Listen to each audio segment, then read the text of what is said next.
All right, what's up, everybody? I'm going to give you guys another update on TLT. All right, and the reason being is we have Fed minutes coming out today.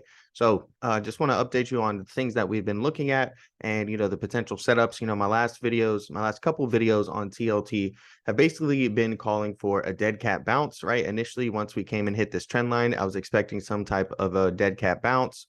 And then, in the morning, before we had this nice gap up today, put out another video basically just saying it's a trap, right? And the reason I'm saying this is because we're tracking a 5-wave move to the downside, right? And we've been pretty much following this pattern very, very well. So overall, we're tracking a much larger 5-wave move to the downside.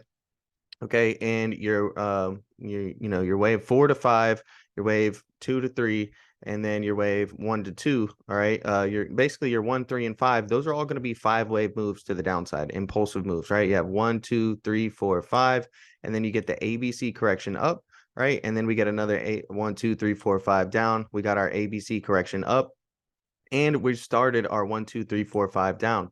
And anytime now, we've basically been due for a bounce, and I've been paying close attention to it. And now is really just a time where, it's not a bad time to sit on hands, right? We already got the MACD sell signal, which we've been waiting on, that indicated a large push to the downside. There's a strong potential we've finished our wave 1 and are starting the potential wave 2 up. Now, Fed minutes come out, and that could completely wreck everything, right? And we could just continue to crash back down and go down even lower. We did actually fill this gap right here, so we can go ahead and get rid of this gap now that we've went ahead and filled that. We have a new tiny gap down. I'll update the chart later on. But we could be coming up to test 103, all right, and potentially even trying to fill the rest of this gap up here right around 105. That's a strong potential if we want to come up for this wave 2. And if we come up to these levels, I'll reevaluate, if it can push higher or if it can push back lower. But we're really just, testing this trend line here, right? So we got a breakout of this long-term trend line we've been looking at. We were looking to see if we were going to get a look above and fail and come back into here. That would be very bearish. But right now, we're getting a nice breakout, retest, and getting a little bit of a bounce. But it is expected from our wave 1 to wave 2 up. Now, I'm not overall bearish just on everything, right? I actually have a presentation I want to show you guys, showing you a lot of things that I think have really good potential and some really interesting data. Okay, so stay tuned for that.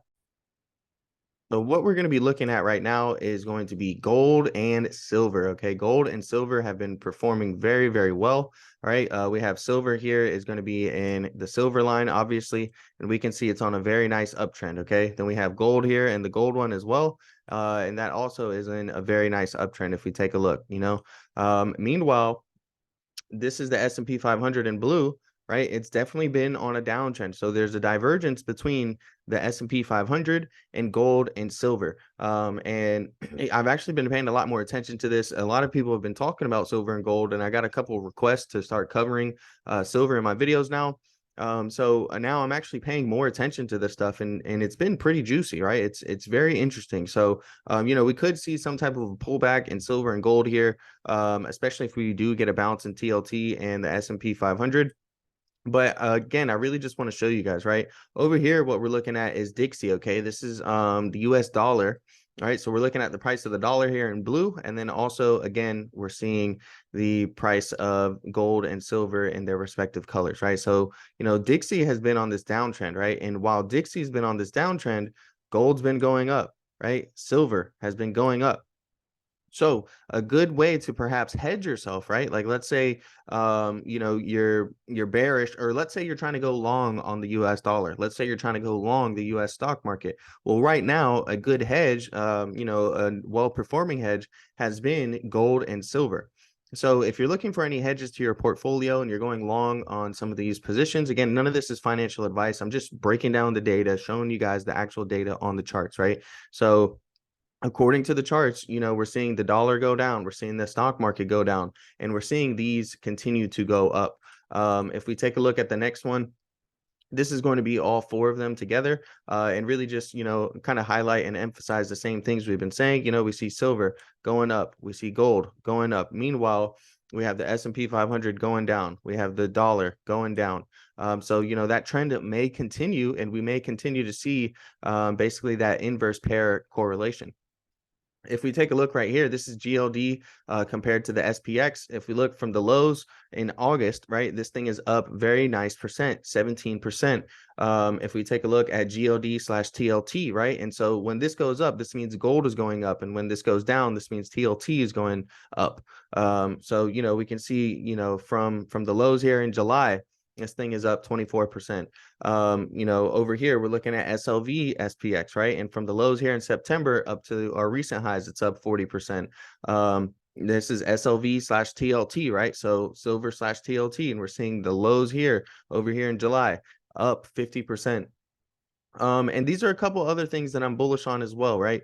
Don't have any positions in any of these things right now that I'm showing you guys on the video, so I'm not trying to shill you guys on anything, but just looking at some setups, right? And really just looking at some good data. Ford has a nice little setup going on here. We have this clear demand zone, right, where we've bounced multiple times, right? We established some demand here, we established some demand here, and we're back in our demand zone and got a nice pop out.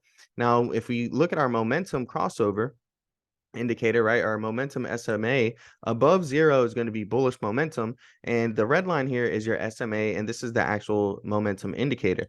Each time you see a cross, all right, there's been a significant move either to the downside or to the upside, and so there's a good potential that we could see that again, right? Over here, we see a momentum crossover to the downside. We get this sharp push to the downside. Over here, we see momentum crossover to the downside, get that sharp push. Over here, momentum crossover to the upside, right? And it's in this established demand zone. So we're going to be looking to see, basically if we can repeat this pattern. It's at a very, very similar level as it was when it previously rallied and went up on a tremendous rally, really from about 11 to close to 17. So we do have two areas of supply, two areas of resistance up here that I'm paying attention to. But we have a nice double bottom forming, right? You could even call it a triple bottom. You could call one right here, two right here, and three right here. This could technically be a triple bottom, but it looks much more clean as a double bottom, and this double bottom has a possibility to turn into a W pattern. Now, we could just end up getting a double bottom bounce up to our major retracement levels of resistance, which that's going to be around 1205, 1241, and 1277. So if we're able to break past those three levels, I think there's a good chance we could fill this first gap and then the second gap and potentially even come up to these areas of supply. And we've kind of just been trading in these ranges, right? We have a clear range right here on the bottom. We have some clear ranges up here on the top. Okay, we come back down back into our range and we establish a new supply zone up above that we're not able to get past, above up here, get up to those levels.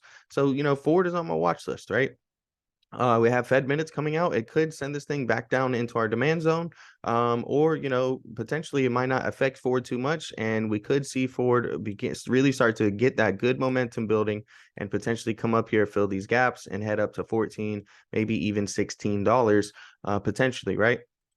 The next one is Shopify. Okay, we're looking. This is the weekly chart on Shopify. Shopify has a nice inverse head and shoulders forming. Okay, we've got our left shoulder here. We've got our head. We're starting to form a right shoulder, right? So we have the potential to, head back up to the 50s on Shopify. That would be very, very interesting, right? Now, this is going to be our neckline.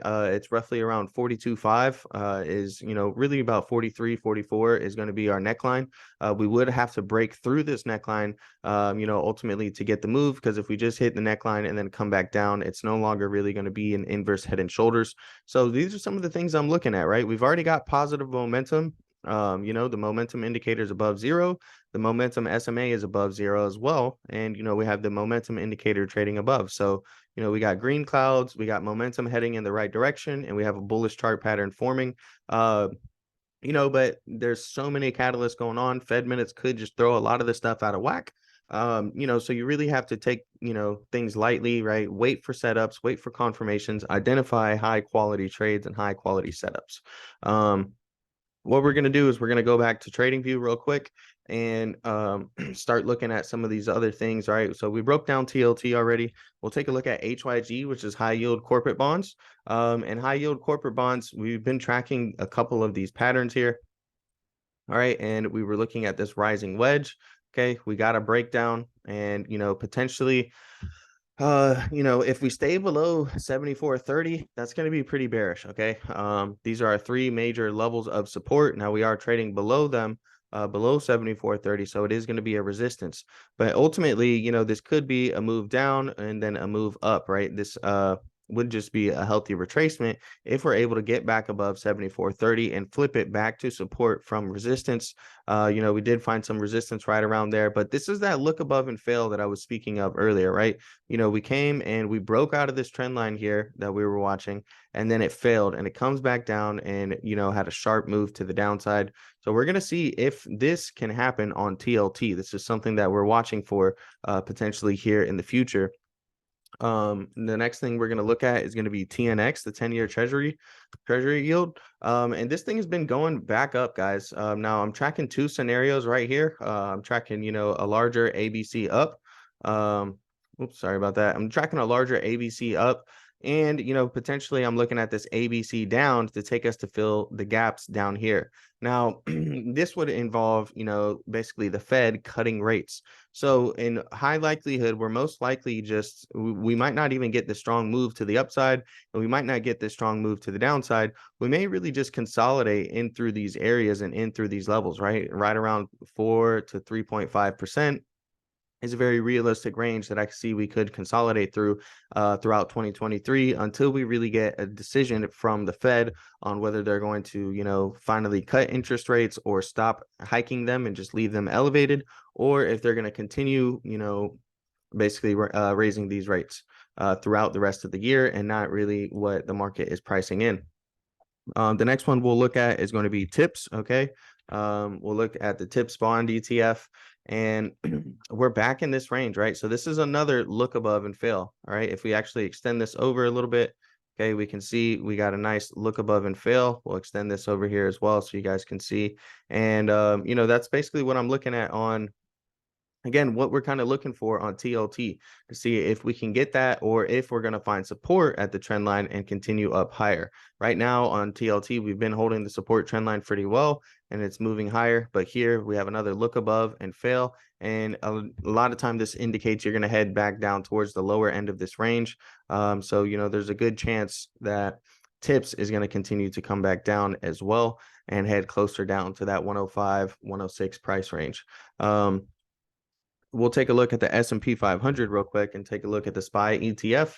And SPY has been just pretty much trading sideways consistently, right?